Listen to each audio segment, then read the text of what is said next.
ബെത്സൈദയിലെ കുളക്കടവാണ് ഈ സീൻ. അതില് ഈശോ വരികയാണ്. ഈശോ വരുമ്പോ ഈശോയെക്കാളും പ്രായമുള്ള, അല്ലെങ്കിൽ ഈശോയ്ക്ക് 10-33 വയസ്സായിട്ടുള്ളത് നിങ്ങൾ ആലോചിക്കണം. 38 വർഷമായിട്ട് തളർവാദ രോഗം പിടിവിട്ട് കിടന്നിരുന്ന ഒരു മനുഷ്യൻ അവിടെ കിടക്കുകയാണ്. ഈശോ ഇയാളോട് ചോദിക്കുകയാണ്, സുഖം പ്രാപിക്കാനായിട്ട് നിനക്ക് ആഗ്രഹമുണ്ടോ? ഇയാളുടെ ഒരു സങ്കടം ഇയാൾ ഈശോയോട് പറയുകയാണ്. എനിക്ക് ആഗ്രഹം ഉണ്ടെന്നല്ല പറയുന്നത്, മറിച്ച് ഈശോയെ 38 വർഷമാണ് ഞാനിവിടെ കിടക്കണത്, വെള്ളം വിളിക്കുമ്പോൾ എന്നെ ഒന്ന് കുളത്തിലേക്ക് ഇറക്കാനായിട്ട് ആരുമില്ല.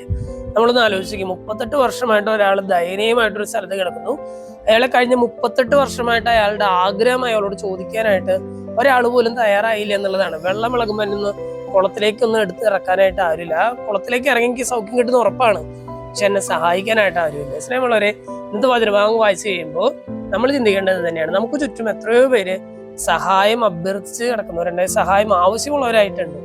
അവരൊന്ന് സഹായിക്കാനായിട്ട് നമുക്ക് സാധിക്കുന്നുണ്ട്. പ്രത്യേകിച്ച് നമ്മള് നോമ്പിലേക്കൊക്കെ നമ്മൾ നടന്നെടുക്കുന്ന ഒരു സമയമൊക്കെയാണ്. 1-2 ആഴ്ചക്കുള്ളിൽ നോമ്പൊക്കെ ആകും. അപ്പൊ ഈ നോമ്പിലേക്കൊക്കെ നമ്മൾ നടന്നെടുക്കുമ്പോൾ നമുക്കൊന്ന് ചിന്തിക്കാം, ഇതുപോലെ ഈ 38 വർഷമായിട്ട് മറ്റുള്ളവരുടെ സഹായം കാത്തു കിടന്നിരുന്ന ഈ തളർവാദ രോഗിയെ പോലെ നമ്മുടെ ചുറ്റിനും ഒരുപാട് പേരില്ലേ, നമ്മുടെ സഹായവും ആഗ്രഹിച്ച് കിടക്കുന്ന ഒരുപാട് പേരില്ലേ? നമുക്കൊന്ന് കണ്ണു തുറന്നു നോക്കാം, മറ്റുള്ളവരെ സഹായിക്കാനായിട്ട് നമുക്ക് പരിശ്രമിക്കാം. ദൈവം നമ്മെല്ലാവരെയും സമൃദ്ധമായിട്ട് അനുഗ്രഹിക്കും.